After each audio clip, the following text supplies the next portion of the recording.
ప్రభుత్వాలు, పార్టీల ఆలోచన ఏ రకంగా ఉన్నప్పటికీ అధికారులు మాత్రం ఏదైనా ఒక నిర్ణయం, పథకం అమలు చేసినప్పుడు సమగ్రంగా ఆలోచన చేయాలి. ఈరోజు నేనున్నదాన్ని కూడా సెంటు ఇల్లు పథకం. అంటే ఒక సెంటు ఇంట్లో సింగిల్ బెడ్‌రూమ్ మాదిరిగా ఒక హాలు, అలాగే ఒక బెడ్‌రూమ్, ఒక కిచెన్ అటాచ్డ్‌గా కొంత బాత్రూమ్ నిర్మించాలని జగన్మోహన్ రెడ్డి ప్రభుత్వంలో నిర్ణయం తీసుకున్నారు. కానీ ఈరోజు చూసుకుంటే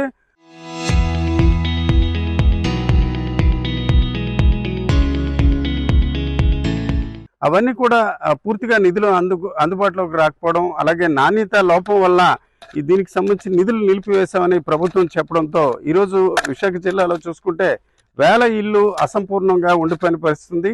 ప్రతి ఇంట్లో కూడా చూడొచ్చు వీటికి సంబంధించిన ద్వారబంధాలు కావచ్చు, ఇతర అంశాలు పూర్తి కాలేదు. దీంతో ఇవన్నీ బీటల వారిన పరిస్థితుంది. కొన్ని చోట్ల కూడా చూసుకుంటే చెదలపట్టిన పరిస్థితుంది. ఇదంతా కూడా ప్రభుత్వం గత ప్రభుత్వ హయాంలో జరిగిన అవినీతి వ్యవహారం వల్ల తాము నిలిపివేసినట్టు తాజాగా ప్రభుత్వ పెద్దలు చెప్తున్నారు. కానీ వారు ఎలా చెప్పినప్పుడు కూడా ఈ రకంగా నిరుపయోగంగా మారడం మాత్రం కొంత బాధాకరమైన అంశం. ఈ రకంగా విశాఖ జిల్లాలోని వేరు ప్రాంతాల్లో కూడా ఆనందపురం మండలం, పద్మనాభం మండలం, అలాగే ఇప్పుడున్న సబ్బవరం మండలంలోని వేలాది ఇల్లు కూడా ఈ రకంగా ఉన్న పరిస్థితి. ఇదంతా కూడా ఏదైతే విశాఖ సిటీలో అంటే 4 నియోజకవర్గాలు ఈస్ట్, వెస్ట్, సౌత్, నార్త్ ఈ నియోజకవర్గాలకు చెందిన వారికి దూరంగా, అంటే నగరానికి దాదాపు 20 నుంచి 50 కిలోమీటర్ల దూరంలో ఈ ఇల్లు కేటాయించడం ద్వారా లబ్ధిదారులు కూడా రావడానికి ఆసక్తి చూపట్లేదు. ఇదంతా ఒక తంతు అయితే, ఇప్పుడు తాజాగా కొత్త ప్రభుత్వం టీడీపీ కూటమి ప్రభుత్వం మాత్రం సెంటు భూమి సరిపోవట్లేదు, పేదలకి 2 సెంట్లు కానీ 3 సెంట్లు కానీ ఇల్లు ఇవ్వాలని ఒక నిర్ణయం తీసుకుంది. దీంతో ఈ సెంటు ఇల్లు తీసుకున్నదానికి ఉన్న గత లబ్ధిదారులు ఆ ఇళ్లలో దిగట్లేదు. అలాగే వాటిని క్యాన్సిల్ చేసుకొని కొత్త దానికి దరఖాస్తు చేసుకోవడానికి అవకాశం లేని పరిస్థితి. ఈ గందరగోళం మధ్య రాష్ట్రంలో అన్ని ప్రాంతాల్లో మాదిరిగానే ఉమ్మడి విశాఖ జిల్లాలో కూడా వేలాది ఇల్లు ఇలాగ అసంపూర్ణంగా ఉండిపోయి, అలాగే ఒక రకంగా ప్రజాధనం నిరుపయోగంగా వృధాగా కూడా ఉన్న పరిస్థితి. కొద్ది రోజుల పాటు ఇదే రకంగా కొనసాగినట్లయితే వర్షాలకి భారీ ఎత్తున ఇవన్నీ కూడా నష్టపోయే అవకాశం ఉంది. అయితే విజిలెన్స్ నివేదిక వచ్చిందని కాంట్రాక్టర్కి బిల్లు నిలిపివేయడం, అలాగే వారికి సంబంధించి అంశంపై చర్యలు తీసుకునే క్రమంలో వీటన్నింటినీ అసంపూర్ణంగా వదిలేయడంతో వేలాది ఇల్లు వందలాది ఎకరాల్లో నిరుపయోగంగా ఉన్న పరిస్థితి కనిపిస్తుంది. ఇప్పటికైనా ప్రభుత్వం దీనిపై ఒక సమగ్ర విచారణ జరిపి బాధ్యులపై చర్యలు ఎలా ఉన్నప్పుడు కూడా ఈ ఇంటికి సంబంధించిన లబ్ధిదారులకు ఇల్లు అప్పగించే ప్రక్రియ చేపట్టాల్సిన అవసరం మాత్రం కనిపిస్తుంది. రాష్ట్రంలో ఇల్లు లేని నిరుపేదలు ఉండకూడదని గత సీఎం జగన్మోహన్ రెడ్డి జగన్ నాన్న కాలనీల పేరిట ఇళ్ల నిర్మాణం చేపట్టారు. ఇప్పుడు నేనున్నది అదే రకమైన ప్రాంతం.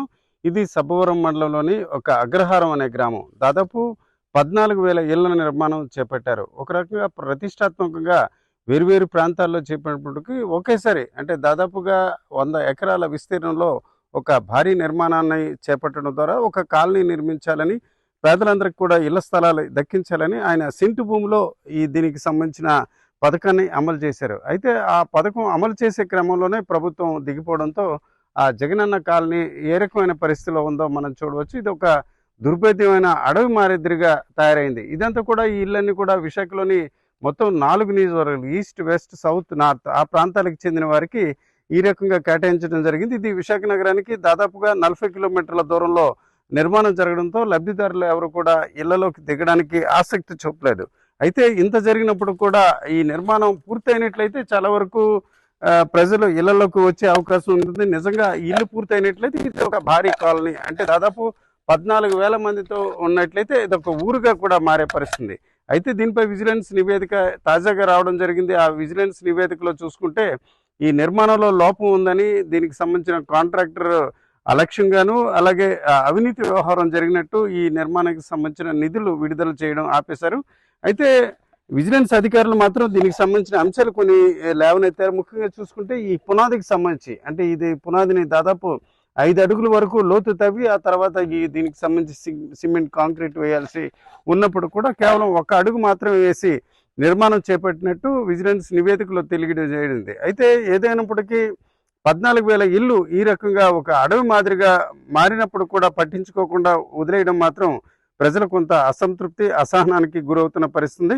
దీనికి ఎవరైతే కాంట్రాక్టర్ ఉంటారో అవినీతి చేసినట్లయితే వారిపై చర్యలు తీసుకోవాలి. అలాగే ఈ ఇంటికి సంబంధించిన నిర్మాణం పూర్తి చేసినట్లయితే ఏదైతే గత ప్రభుత్వం అయినప్పుడు కూడా అది ప్రజల ధనంతో నిర్మాణం చేపట్టిన నేపథ్యాన ఆ పథకం పూర్తయినట్లయితే వేలాది మంది సొంత ఇంటి కళ నెరవేరే అవకాశం ఉంటుంది.